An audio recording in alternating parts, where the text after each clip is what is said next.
أعوذ بالله من الشيطان الرجيم. بسم الله الرحمن الرحيم.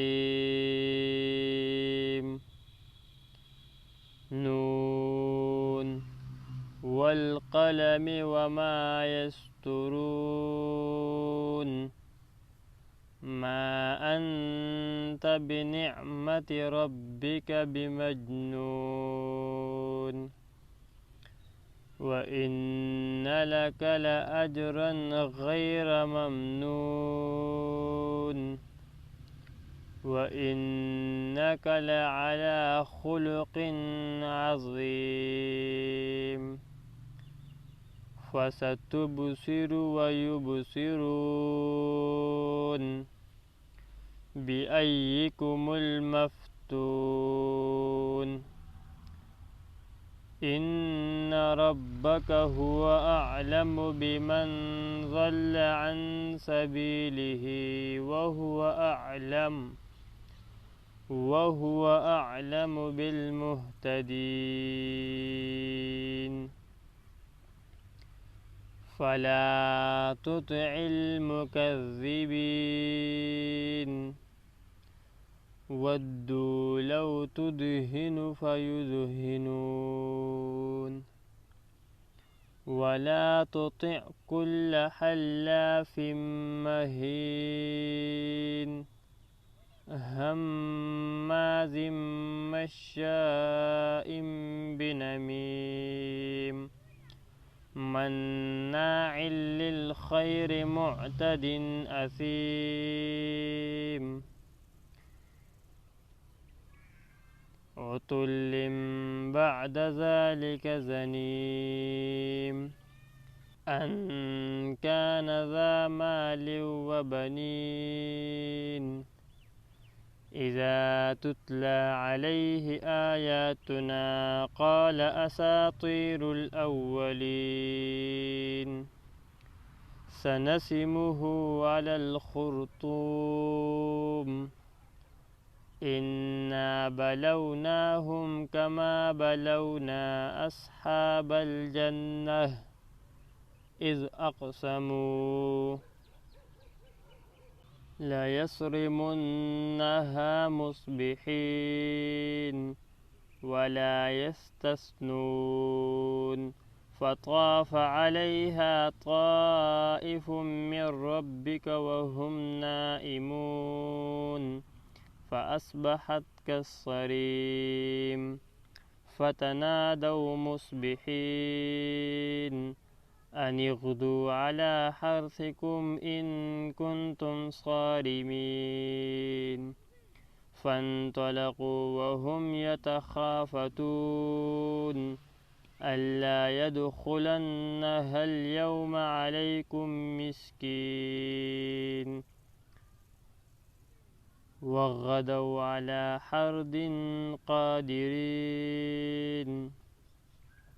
فلما رأوها قالوا إنا لضالون بل نحن محرومون. قال أوسطهم ألم أقل لكم لولا تسبحون.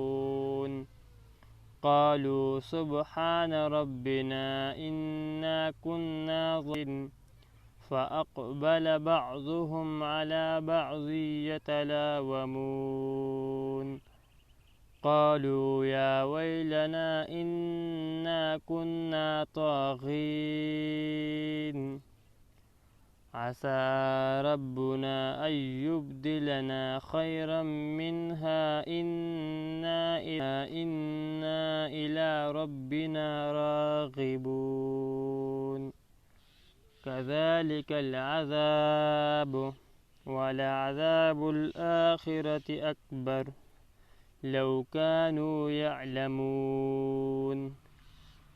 إن للمتقين عند ربهم جنات النعيم. أفنجعل المسلمين كالمجرمين. ما لكم كيف تحكمون أم لكم كتاب فيه تدرسون إن لكم فيه لما تخيرون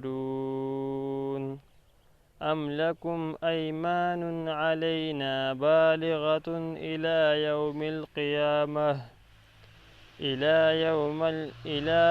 القيامة إن لكم لما تحكمون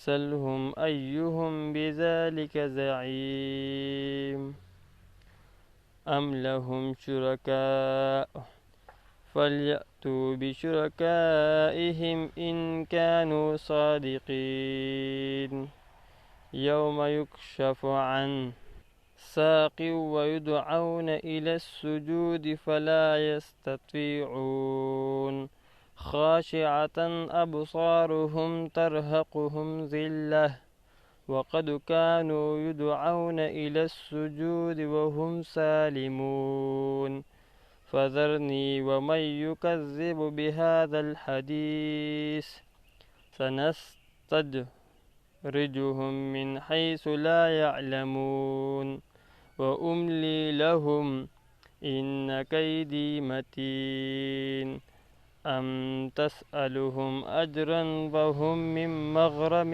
مثقلون أم عندهم الغيب فهم يكتبون فاصبر لحكم ربك ولا تكن كصاحب الحوت إذ نادى وهو مكظوم لولا أن تداركه نعمة من ربه لنبذ بالعراء وهو مذموم فاجتباه ربه فجعله من الصالحين وإن يكاد الذين كفروا ليزلقونك بأبصارهم لما سمعوا الذكر ويقولون إنه لمجنون وما هو إلا ذكر للعالمين